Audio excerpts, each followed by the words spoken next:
dans l'éthique individuelle, les gens qui sont appelés à servir l'État, l'éthique de groupe, les partis politiques qui se servent, comme l'UDB, comme le PDG hier, l'éthique au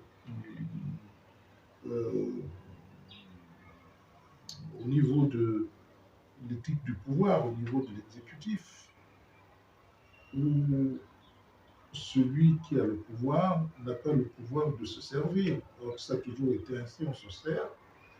C'est comme on se sert des 37 milliards pour les élections, pour son parti.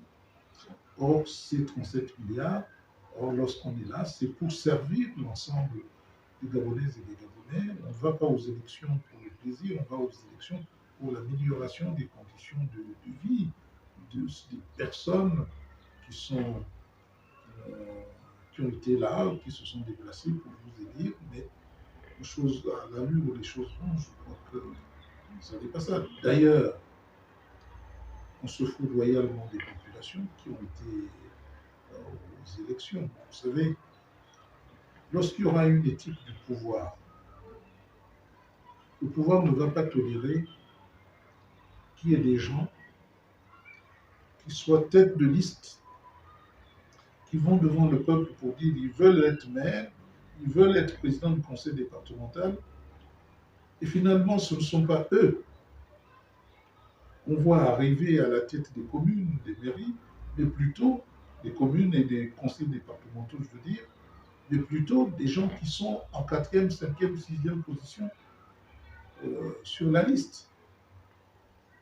Parce que quand les gens se déplacent, ils se déplacent parce que celui qui a porté le discours a convaincu. Mais si celui qui a porté le discours n'est plus au rendez-vous, le peuple ne saura plus ce qu'il conviendrait de faire. C'est lui qui a décidé de tout. Je prends l'exemple de Mila que je connais. L'UDB n'a pas eu la majorité. Mais comme le président de l'UDB a souhaité qu'il y ait consensus, a souhaité qu'il y ait inclusion,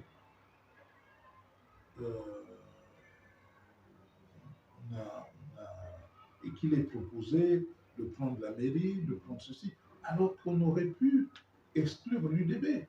Si vous n'avez que 15 contre 33, les autres peuvent s'entendre contre vous pour vous faire battre. Donc vous n'êtes pas dans la position de force. Mais si vous avez tenu un discours lénifiant, c'est-à-dire un discours qui rassemble, on se dit oui, le chef d'État a raison, il vaut mieux inclure tout le monde pour servir correctement la population sans dissension. Alors, celui qui était tête de liste UDB, par exemple, premier arrondissement, est devenu sénateur. Bon, on cherche, a été élu sénateur. On cherche qui? On trouve, je prends un exemple, M. Koumba Manfobi, un ancien directeur d'Air Gabon, tout ça, qui est connu, qui a un certain âge, et qui a toute sa tête, toutes ses capacités intellectuelles, le mouvement, et tout ça, même s'il a 74 ans. C'est à cet âge-là qu'on devient maire d'une commune, qu'on voudrait asseoir, qu'on voudrait apporter beaucoup à une ville comme là. On apprend que le président dit de lui qu'il est vieux. Mais s'il est vieux, puisqu'il faut tuer tous les vieux, pourquoi ne pas dire, comme on l'a fait pour les élections présidentielles, qu'à 70 ans, vous ne pouvez plus être candidat à quoi que ce soit en politique. Or, c'est le meilleur candidat. Il était même mieux que la tête de liste. Et pourquoi ne pas retenir celui-là? Non, le président a dit que il faut renouveler les équipes, il est trop vieux pour être maire. Est-ce que le président est allé demander à Moïla si ce vieux-là, on n'en voulait pas. C'est ça tout là où le bas blesse. Nous sommes dans un petit pays qui n'arrive pas à avoir plus de 2 millions d'habitants. Et où dans tous les compartiments, on devrait être dans le besoin de retenir les gens. C'est-à-dire que même si vous êtes croulant, on vous dit non, restez là, parce qu'on a besoin de vous dans tel secteur. Les plus jeunes, on les envoie ailleurs, dans des endroits plus durs. Mais là où il y a seulement la réflexion, oui, il vaut mieux rester là. Un maire a 4 adjoints. Maire central a 4 adjoints. Donc, il n'a pas besoin de se lever tous les matins pour aller. Et encore, quand on sait de qui on parle, la personne est bien capable de parcourir les rues de Moulin. Je connais bien, je connais parfaitement. Et la personne dont on connaît ses parents depuis toujours, et qui a pignon sur rue. Donc, il est exclu. Et on va prendre quelqu'un d'autre qu'on n'attendait pas. Et qui est peut-être dans la situation de bien travailler. Mais ce n'était pas la personne attendue. Or, 60 ans, c'est le bel âge. 70 ans, moi j'envie des gens comme Zachary Miboto, qui ont 85, 86, 87 ans, capables encore d'apporter quelque chose. Voilà des gens qu'on aurait pu voir à la tête de la Cour constitutionnelle, même si ce ne serait pas mon candidat dans la vie de tous les jours. Mais voilà des gens dont on ne serait pas surpris qu'ils soient, par exemple, à la tête de la Cour constitutionnelle. Bien sûr. Ou à la tête du Conseil économique et social. Parce qu'il y a des positions que ne peuvent occuper que des vieux. Dans les pays développés, le Sénat est fait pour des gens d'un certain âge. Le président Omar Bongo, qui avait envie d'inclure tout le monde, qui était inclusif, a créé plusieurs structures, les hauts commissariats, les hauts représentants personnels, le collège des hauts conseillers et tout ça, pour arriver au Sénat, pour y loger les gens d'un certain âge qui étaient là et qui pouvaient apporter leur contribution et qui se sentaient utiles. Or, on se rend bien compte que aujourd'hui, c'est la guerre qui est menée contre les gens d'un certain âge, alors que les procès qu'on vient de vivre montrent qu'on a confié des armes dangereuses à des enfants qui ont joué avec et qui ont fait couler le navire. Voyez-vous? Donc, on a beau dire, l'âge importe pour gérer le monde. Et quand on confie à des enfants, le problème qui se pose, c'est que vous posez des actes inconsidérés et vous vous rendez compte que au lieu de faire avancer le pays, comme les populations auraient pu espérer avec la jeunesse, le dynamisme, on fait avancer, plutôt vous faites couler le pays. Prenez des exemples partout en France. Ah, vous voyez que la cote de popularité de Macron est au plus bas. Pourtant, c'est un tout jeune, tout le monde a fait confiance aux jeunes. Et il y a un jeune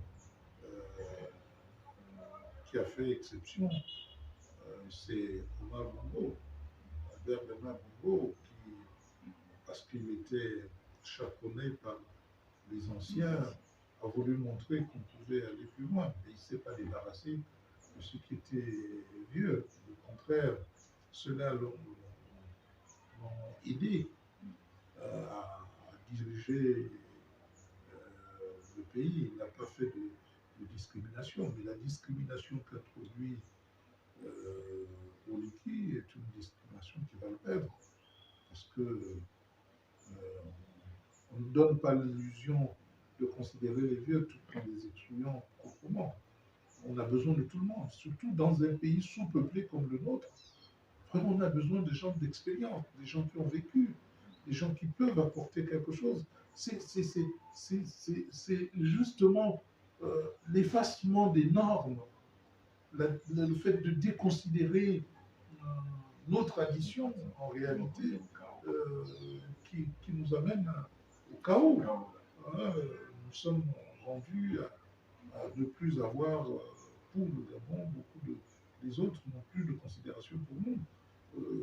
Je veux bien qu'on se félicite de l'arrivée de Macron au Gabon, mais nous n'avons pas à nous réjouir euh, comme si nous étions les bons élèves de la classe et que les autres devraient faire comme nous. Non, les choses ont changé, les choses ont évolué. Euh, nous applaudissons la décision du président de transformer localement pour que le Gabon ne soit pas seulement pourvoyeur de matières premières. Mais il faut faire attention que si ces matières premières ne réduisent à être transformées ici, pour l'utilisation qui en sera faite ailleurs, Oligui n'aura pas la possibilité de rencontrer des personnalités politiques qui peuvent lui donner l'autre son de cloche, non pas pour dénigrer le Gabon, mais pour qu'il entende l'autre son de cloche. Mais en même temps, c'est un chef d'État comme tous les autres. Il ne faut pas que sa visite soit considérée comme un blanc-seing qu'on donnerait aux autorités locales et que lui viendrait là comme le grand patron qui a autorisé le coup d'État, qui a soutenu le coup d'État et qui veut voir comment les choses se passent, comment ça marche, et que nous nous situons à l'opposé de ce qui se passe ailleurs, c'est-à-dire dans la droite ligne des rapports coloniaux entre le pays colonisateur et une ancienne colonie comme le Gabon, qui est bon élève, qui ne réclame pas grand-chose et qui ne demande qu'à être accompagné mieux que les autres. Et que, suivant mon regard, les autres sont des rebelles, on est prêt à nous aligner. Et voilà, ça c'est, disons, à l'opposé d'une population jeune, une population qui veut un autre discours, d'une population qui remet tout en cause et qui voudrait qu'il y ait le vrai rapport d'égal à égal, un pays qui voudrait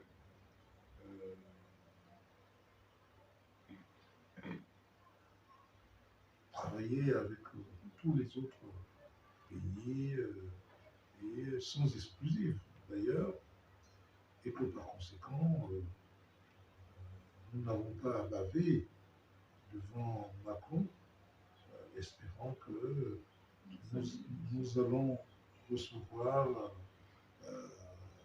sa bénédiction et que tout ce que nous allions lui demander, on est à peu près assuré de l'avoir. Ce qu'on n'a pas eu depuis des années, des dizaines d'années, on ne l'aura pas maintenant.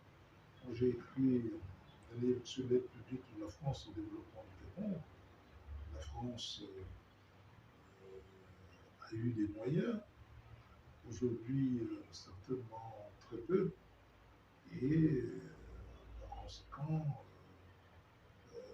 la situation actuelle de la France et la situation que nous observons dans le monde montre que le Gabon doit plutôt affirmer non pas son indépendance contre la France, mais doit affirmer sa volonté de travailler avec tout le monde,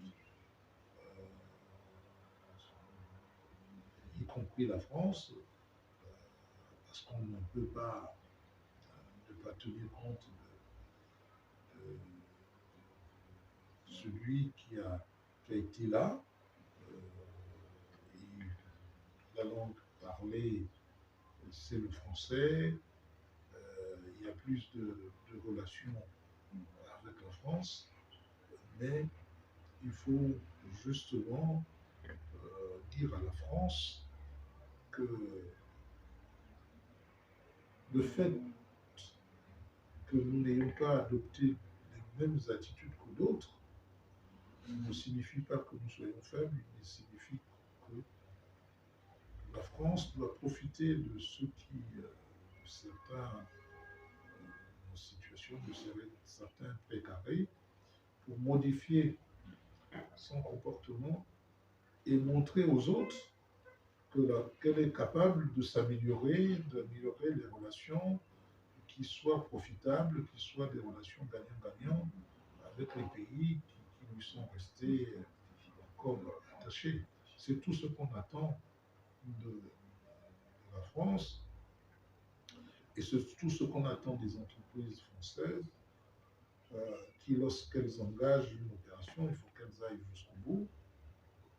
J'étais en France il y a quelques mois où j'avais eu à discuter avec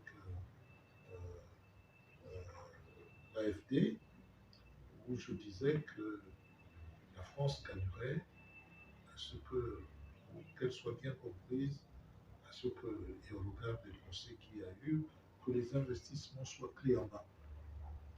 Nous voulons d'une université, clé en main. La France vient construire l'université, parce que quand on donne l'argent en Gabon, l'université ne se construira pas. Nous voulons d'une route, et la France veut construire une route qui pour nous, elle semble importante. Bon, elle vient, elle fait un investissement clairement. Non pas que nous ne fassions pas confiance aux autorités, mais ces mêmes autorités ont montré qu'elles n'avaient pas la capacité de mener les projets structurants jusqu'au bout. Il n'y a pas cette éthique qui ferait en sorte que les fonds qui sont mis à la disposition de ceux qu'on gouverne aillent aux projets pour lesquels on a commis des emprunts et c'est toujours quelque chose qui n'aboutit pas. J'étais ministre du Plan, j'ai lancé des projets, la route Lambaréné-Mayumba, donc en 1996.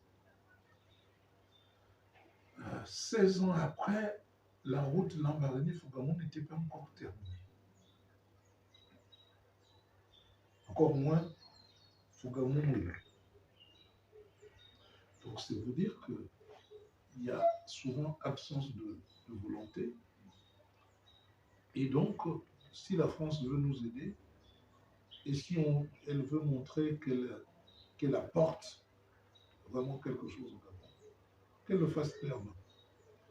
Ça va à l'encontre de la liberté que l'État doit avoir, ça va à l'encontre de la souveraineté peut-être, mais c'est efficace. Et la France, pour redorer son blason, devait y réfléchir à deux fois lorsqu'elle finance un certain nombre de projets pour que cela se fasse, même si c'est avec ces entreprises, qu'elle le fasse, parce que nous, Gabonais, ce que nous voulons, par exemple, pour ce qui concerne les routes, c'est les routes. Qu'elles soient faites par les Chinois ou par les Américains ou par les Russes et autres, l'essentiel que la route soit faite et qu'elle puisse nous amener avec efficacité et efficience d'un point A et économique, d'un point A à un point B. relations, parce que les Gabonais pensent que la France n'a rien fait. Or, la France peut, celui qui donne l'aide, peut avoir de bonnes intentions, mais c'est celui qui utilise cette aide qui peut la dévoyer et faire en sorte qu'elle ne soit pas opérante. Donc, il faut changer. Moi, je préfère une aide qui serve l'intérêt général plutôt que des aides qui sont ensuite diluées et puis détournées par des gens qui n'ont de cesse de croire que parce qu'ils sont au pouvoir, ils sont propriétaires de ce pouvoir.